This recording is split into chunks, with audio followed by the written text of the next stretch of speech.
Welcome to Hotline TV. I'm Amy Walter. And I'm John Mercurio. All right, for the second day in a row, Amy Walter, we have a new Quinnipiac poll in a Senate race showing a northeastern Democratic incumbent senator in trouble. Today's poll, of course, coming out of the state of Connecticut. We have it hot off the press right in front of you.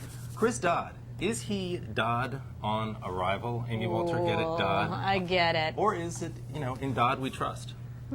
Interesting. Right? Okay. Yeah, it's stealing the two headlines from today's. Hey, but you know what? Punish you there with all of my puns.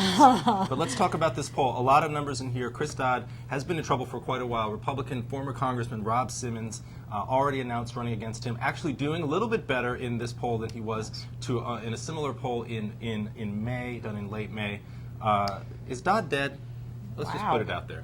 Wow. Politically speaking. Politically speaking. All right.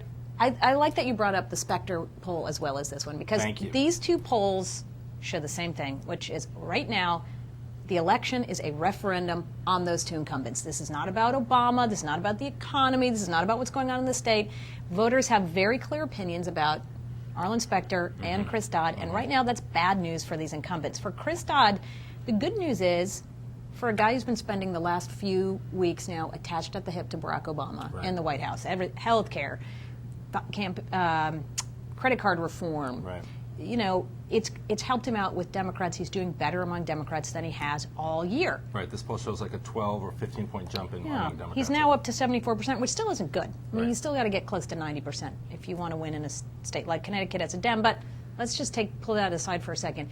Independents, at least among independents polled here when he's running against Rob Simmons, aren't convinced that he's doing much. Well, and that comes, as you've mentioned, that comes from the fact that a big part of his campaign strategy has been not just to talk about all the work that he's doing in Washington, but to talk about how much of an outsider he is, to create this image that he's someone who's been fighting from the inside against the lobbyists and everything like that. And you're finding, I think, and that's what's affecting the vote of the independents or the support of independents, is a certain lack of real trust that that's in fact the case. So I think that hurts him. 35% say that Chris Dodd is honest and trustworthy. That has not changed since the March poll.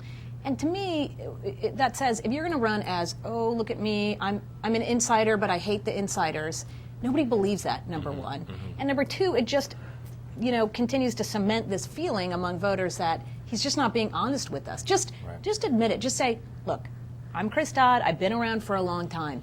Okay, fine. So that means when you're around a long time, you get some of that Washington insider stuff on you. But I'm doing a lot of great stuff for you. Stop pretending to be an outsider. Just focus on being a doer. And right now, the one good bit of news for him on that doer part is 12 points since the end of March. Improvement on he has strong leadership qualities. Right, and that's so it's been been working. On. Right. But a bad side, 90% of the people, whether they view him favorably or unfavorably, know who Chris Dodd is. It's because he's been in office since 1980. Only 51% of voters in Connecticut know who Rob Simmons is. So if Republicans have the money to define Rob Simmons before Chris Dodd does, his numbers have the potential to go anywhere, have the potential to go up considerably. Now, John, you know a little something about health care. I know a little something about healthcare. I don't claim to be a healthcare expert, but I know a little bit. Sure. So, if this thing fails, does Chris Dodd then suffer just as much as somebody like Barack Obama? In some ways, or does it not matter? You'll find that there'll be sort of an insider conversation about, man, if Ted Kennedy had been there, then he would have been able to get this done. Chris Dodd didn't have the stature or the ability to work across the aisle that Kennedy would in the Health and Education Committee. But on the outside, no, I don't think that it necessarily You don't think, does. though, that it hurts his image of saying, I can get stuff done, I can get stuff done. It hurts his image of having strong leadership qualities, which is, again, what he's been benefiting from over the past couple of months. Yeah, I think you're right. In this race, yes, it would hurt himself. All right. So he, like many other Democratic incumbents up for re-election in 2010, needs to be focused a lot on this health care debate. I love bringing it back to health care. I know you do. All right, last question, then we're going to wrap this up. Is Chris Dodd the most vulnerable incumbent, or the incumbent most likely not to come back to Washington next year? Democratic or 2011. Democratic or total? Total. Total. He's got all the pieces together to be the most invulnerable. You know, David Vitter is probably vulnerable, but he doesn't really at this point have a Democratic candidate in the race. There's no Charlie Melanson. Jim Bunning may retire. We don't know this. Roland Burris announced last week he was going to retire. Arlen Specter looks vulnerable, but that's only in this one Quinnipiac poll. We haven't seen that borne out in 2 or 3 other pollings. Yes, I would say yes. That was a long way of saying. I would agree. If Bunning does not run, he's number 1. All right.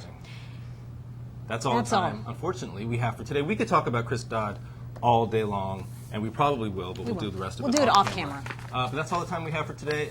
Thank you so much for watching Hotline TV. See you next time.